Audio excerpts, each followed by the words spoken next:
പാലക്കാട് നെന്മാറ ഇരട്ടക്കൊലപാതക കേസിൽ ശിക്ഷാവിധി നാളെ. ജില്ലാ നിയമസഹായ വേദിയുടെ കൗൺസിലിംഗ് റിപ്പോർട്ട് നാളെ കോടതിയിൽ സമർപ്പിക്കും. ഇന്ന് കോടതിയിൽ ചെന്താമരയ്ക്ക് വധശിക്ഷ തന്നെ നൽകണമെന്ന് പ്രോസിക്യൂഷൻ വാദിച്ചു.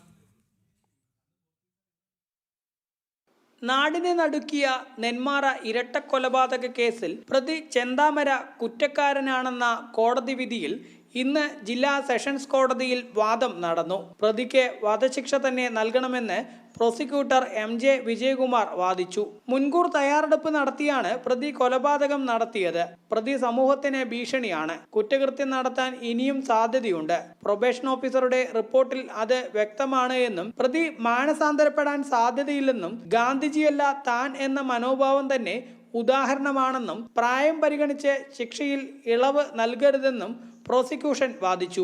കേസിൽ ദൃക്സാക്ഷികൾ ഇല്ല. ചത്തത് കീചകനെങ്കിൽ കൊന്നത് ഭീമൻ തന്നെ എന്ന രീതിയിലാണ് പോലീസ് ചെന്താമരയെ പിടികൂടിയത് എന്നും കേസിലുള്ളത് സാഹചര്യ തെളിവുകൾ മാത്രമാണെന്നും വധശിക്ഷ നൽകരുതെന്നും പ്രതിഭാഗം അഭിഭാഷകനും വാദിച്ചു. തുടർന്ന് ജില്ലാ നിയമസഹായ വേദിയുടെ കൗൺസിലിംഗ് റിപ്പോർട്ട് സമർപ്പിക്കുന്നതിന് കേസ് നാളത്തേക്ക് മാറ്റി. പ്രതി ചെന്താമരയ്ക്ക് നിലവിൽ കൗൺസിലിംഗ് നൽകുന്നുണ്ട്. ഈ റിപ്പോർട്ട് സമർപ്പിച്ച ശേഷമാകും ശിക്ഷാവിധി എന്ന് പറയുമെന്ന് പ്രഖ്യാപിക്കുക. നാളെ ആ റിപ്പോർട്ടിൻ്റെ ഒരു സമയം ഹിയറിംഗ് ഉണ്ടാവാം. അത് ഹിയറിംഗ് കഴിഞ്ഞിട്ടാണ് വിധി പറയാൻ വേണ്ടി ഒരു ഡേറ്റ് ഫിക്സ് ചെയ്യാം. നമ്മൾ പ്രോസിക്യൂഷൻ്റെ ഭാഗത്തു നിന്ന് അത് ഡെത്ത് പെനൽറ്റി തന്നെ കൊടുക്കണം. അയാൾ ഒരു റിഗാർഡ്സ് ഇല്ലാത്ത മനുഷ്യനാണ്.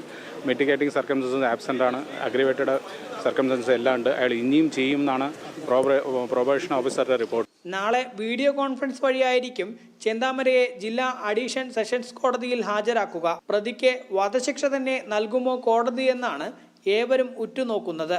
ജനം, പാലക്കാട്.